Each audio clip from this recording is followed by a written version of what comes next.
એમના જ વિભાગે ખોટી એફઆઈઆરો કરી અરજદાર પીઆઈ પીએસઆઈ બન્યા અને એ જ લોકો પાછા આપણને હાજર થવા માટે પણ અટકાવે છે।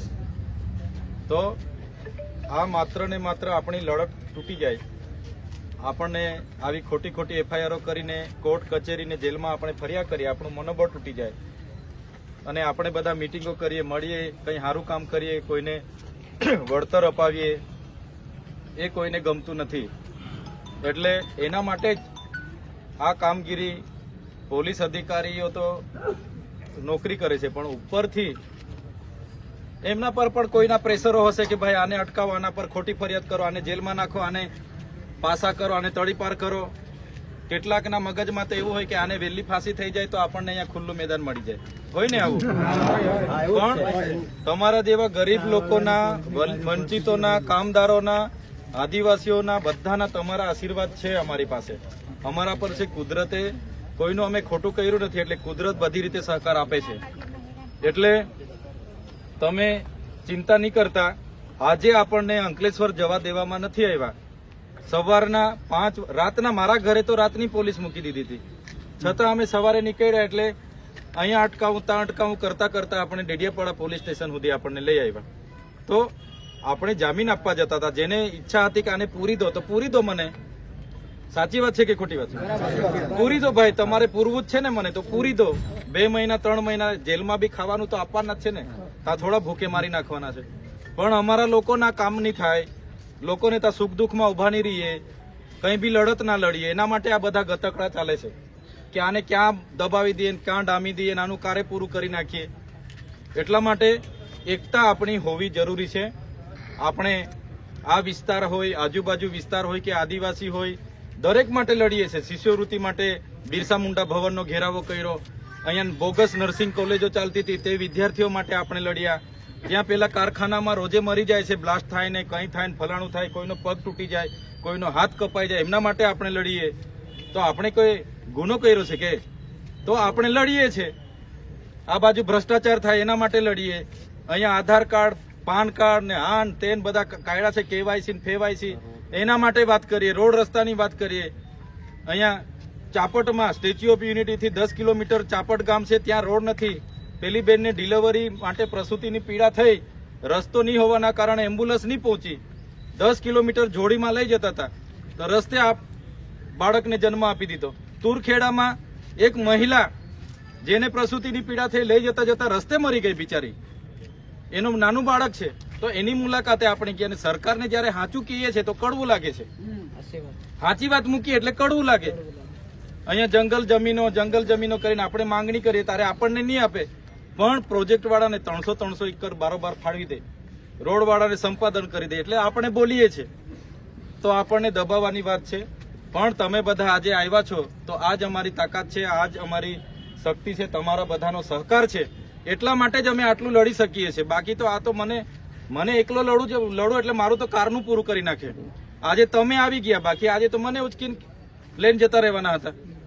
તો આવી રીતના જ્યારે પણ કંઈ પણ આપણું કોઈનું ખોટું કરવા, હું તો સવારે નીકળું ત્યારે મગજમાં બાંધી લેમ કે ભાઈ લોકોના ટેક્સનો પગાર મળે છે, લોકોની સેવા કરવાની છે, કોઈનું ખોટું આપણા હાથે નહીં થાય। સવારે 2 વાર યાદ કરીને ઘરેથી નીકળીએ છીએ, છતાં આ લોકો કેન પ્રકારે આપણને ઉશ્કેરે છે, માથા ભારે બનાવવા માટે આ ખોટી ફરિયાદો કરે છે। ગઈ વખતે ચૂંટણી હતી ને તડીપાર કરી દીધા હતા, એટલે હમણાં પણ કંઈ નથી, પણ જેવી ચૂંટણીઓ હાથે આવશે એટલે તડીપાર કરો, પાસા કરો, આ કરો, તે કરો। એટલે ચૈતરભાઈ કોઈના સુખ દુઃખમાં ઉભા નહીં રહેવા જોઈએ, કોઈના ન્યાય માટે લડવાની જોઈએ, કોઈના માટે બોલવાની જોઈએ। માસ્તરો માટે બોલે, પાણી માટે બોલે, એટલે એને અટકાવો। પણ આ તમારો બધાનો અવાજ છે કે એકલો ચૈતર વસાવાનો અવાજ નથી। આ વિસ્તારમાંથી વિધાનસભામાં 1,43,000 મત મળ્યા હતા, 43,000ની લીડ હતી। લોકસભામાં 5,22,000 આ ભરૂચ લોકસભામાં મને મત લોકોએ આપ્યા છે। આ વિધાનસભામાં શાસક પક્ષના નેતાના માત્ર 58-59,000 મત હતા। મને આ વિસ્તારના લોકોએ તડીપાર હતા, હું ક્યારે નહોતો આવ્યો, તો બી છેલ્લા 2 દિવસ આવ્યો તો બી મને 1,18,000 મત અહીંયાથી લોકો આપ્યા છે। ત્યારે એ લોકો માટે મારે બોલવાનું કે નહીં બોલવાનું? એટલા માટે અટકાવે છે। અધિકારીઓનો ઉપયોગ કરે, પોલીસનો ઉપયોગ કરે, એટલા માટે અમે કાયદો અને વ્યવસ્થા તો આપણે ક્યારે હાથમાં લીધી નથી। આટલા મોટા આંદોલનો કર્યા છે, કેવડિયા હોય, અહીંયા ઇકો સેન્સિટિવ ઝોન હોય કે દરેક બાબતે, ગાંધીનગરમાં બિરસા મુંડા ભવનનો ઘેરાવો હોય, વિધાનસભાની વાત હોય, ક્યારે કાયદો વ્યવસ્થા હાથમાં નથી લીધો કે ક્યારે સરકારી પ્રોપર્ટીને પથ્થર નથી માર્યો, કોઈ જીપને અમે આગ નથી લગાડી, છતાં અમે નીકળી એટલે પોલીસને મૂકીને અટકાવી દેવામાં આવે, રાતે ઘરે પોલીસ પહેરો મૂકી દેવામાં આવે. એટલા માટે આ બધાએ જાણવું પડશે, જાગવું પડશે. આજે હું લડું છું એટલે મને દબાય છે. હું ઘરે બેસી રહે મારા પરિવાર હાથે રાજી ખુશી રાંધીને ખાઈને મોજ કરું તો કોણ મને રોકવાનું છે? કોઈ રોકવાનું છે? છતાં લોકો માટે લડીએ છીએ ત્યારે આજે વેઠવાનો વારો આવ્યો છે. આજે બજારમાંથી નીકળે એટલે નાના છોકરાઓને તો એવું લાગે ને કે આણે કઈ ભૂલ કરી હશે, કોઈ અભણ માણસ હશે એને એવું લાગે કે આ પોલીસ લઈ આવે છે, કઈ ગતગડું કર્યું હશે, પણ મેં કશું કઈ કર્યું નથી. આપણે સારું કરવા જઈએ તેમાં પણ આ લોકોને પેટમાં તેલ રેડાય છે. ગૃહમંત્રી અને ભાજપના નેતાઓને આ ગમતું નથી એટલે પોલીસને આદેશ કરે કે પેલા પર કેસ કરો, આ કરો, તે કરો. એટલે બિચારા આપણા જેવા પરિવારમાંથી જ હોય, બિચારાઓને આદેશ કરે એટલે કરે, નહીં કરે તો એને બદલી કરે, નોકરી પર જાય. એટલા માટે બિચારા એ પણ ઉજાગરા કરે છે. એટલે દુશ્મન પોલીસ નથી, સમજી લો, દુશ્મન પોલીસ નથી.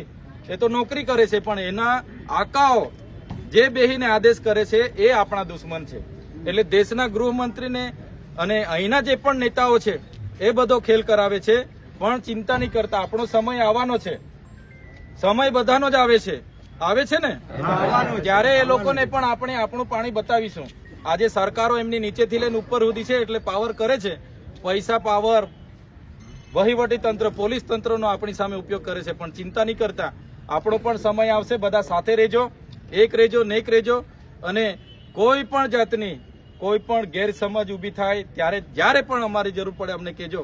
આજે તમે બધા ખબર પડી અને આકસ્મિક રીતે આ બધું થયું છે, છતાં તમે કેટલાય હજારોની સંખ્યામાં અહીંયા ડેડિયાપાડા પહોંચી ગયા. ઘણી જગ્યાએ પોલીસે અટકાવી દીધા, નાકા બનાવી દીધા, ઝઘડા કર્યા, પૂરી દીધા, નજરકેદ કર્યા, છતાં તમે આવ્યા છો. બધાનો હું આભાર માનું છું. આવી જ રીતના આપણે એક રહીશું તો કોઈ આપણને આવી રીતના દબાવી નહીં શકે. અને બધા જ જ્યારે પણ કંઈ હશે આવનારા દિવસ, આજે તો ડેડિયાપાડાથી આપણને જવા નથી દીધા, કઈ વાંધો નહીં, પણ જ્યારે પણ પોલીસ સ્ટેશનમાંથી સમન્સ આવશે ને અમને કહેશે કે હાજર થાવ, તે દિવસે પણ બધાને, આજે તો કોઈને નથી કીધું પણ તે દિવસે બધાને કહીશું અને પોલીસ સ્ટેશને આપણે બધા હાજર રહીશું. ત્યારે આજે ભરૂચ, નાંદોદ, ઉમરપાડા કે જ્યાંથી પણ બધા જે પણ આગેવાનો, વડીલો બધા આવ્યા છો, બધાનો હું ખૂબ ખૂબ આભાર માનું છું. હું અહીંયા જ બેસીશ, મને હમણાં પણ ડિટેન કર્યા જ છે, ત્યારે હું બેસું તો અહીંયા ખોટા બધા જ લોકોને લાગણી છે, બધા જ આવે છે એટલે ખોટી ભીડ થાય, કાયદો વ્યવસ્થા બગડે. એના કરતાં મેં અહીંથી લેખિતમાં બાહેધરી આપીને રજા લીધી છે કે હું ઘરે જ આમ છું. કોઈ કાયદો વ્યવસ્થા અમે હાથમાં લેવા માંગતા નથી. લેખિતમાં બાહેધરી આપીને હું ઘરે જ આમ છું. અને આપણે બધા મળ્યા છે, જેણે પણ કોઈએ પણ મળવાની ઈચ્છા હોય તો ઘરે જ છું, મળીને જજો. કેમ કે અહીંયા બજારમાં રહીશ એટલે હજુ લોકો ભેગા થશે. કોઈ કાયદો વ્યવસ્થા હાથમાં લઈને ખોટી બીજી લડતની દિશા બગડે એના કરતાં હું અહીંથી ઘરે જ આમ છું, બાહેધરી આપીને.